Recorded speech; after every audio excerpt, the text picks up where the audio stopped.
તો હેલો મિત્રો, નમસ્કાર, જય શ્રી કૃષ્ણ, જય માતાજી અને બધા જ મિત્રોને જય સદગુરુ. અને ભાઈ તમે આ લાઇટિંગ જોઈને તમને પણ બધાને કંઈક નવીન જ લાગશે કે ખરેખર પાછું સિમરધામની અંદર શું નવું થયું.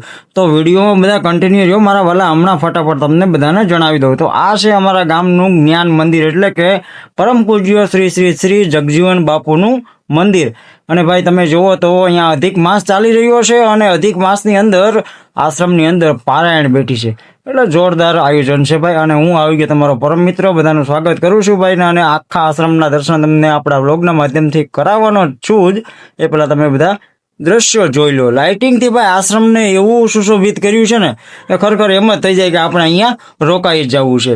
અને ખરેખર અધિક માસમાં જેટલા પણ ભગવાનના ગુણગાન ગવાય ને એટલું સારું છે. તો ભાઈ તમે બધાએ આપણા ઘણા બધા વ્લોગમાં આશ્રમનો અને મંદિરનો નજારો જોયો જ હશે. તો હમણાં તમને બાપુના દર્શન પણ કરાવી દો. અને ભાઈ આ મંદિર પણ તમે જોવો ને તો ફૂલોથી એટલું સુશોભિત કર્યું છે ને કે ખરેખર જોતા જ આપણે મનમોહક થઈ જાય છે.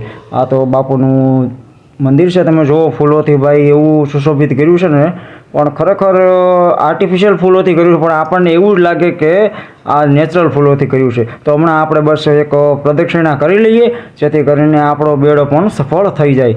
તો પ્રદક્ષિણા કર્યા પછી જ હું તમને જે અહીં પારાયણનો ડોમ છે ને ત્યાં લઈ જાઉં. ત્યાંની વિશાળતા જોઈને ખરેખર તમને પણ નવાઈ લાગશે કે ભાઈ આપણે અહીંયા હોત તો ઘણું સારું હોત. તો હમણાં તમને બાજુ લઈ જાઉં છું. એ પહેલાં તમે લાઇટિંગ જોઈ લો ભાઈ. આશ્રમની અંદર એક પણ એવું બિલ્ડિંગ બાકી નથી રાખ્યું કે જ્યાં લાઇટિંગનો નજારો ન હોય. તો આપણે જો અહીંયાથી પહેલાં ડોમ તરફ જઈએ છીએ અને આ સુંદર મજાના સુવિચાર પણ અહીંયા બાપુનો સંદેશ પણ પાઠવી દીધો છે. તો આપણે સૌથી પહેલાં ડોમમાં જઈએ ને તમે જુઓ ભાઈ કેવું કાંઈ ઘટે નહીં ને એવી વ્યવસ્થાઓ કરીને બનાવ્યું છે. તો અહીંયા જે જોકે ભાઈ રાત્રિ છે એટલે પારાયણ ચાલુ ન હોય, પરંતુ આપણે રાત્રિ દરમિયાન બ્લોગ બનાવીએ છીએ. અને આ અમારા જયસુખભાઈ એટલે અમારી સાથે જ હોય.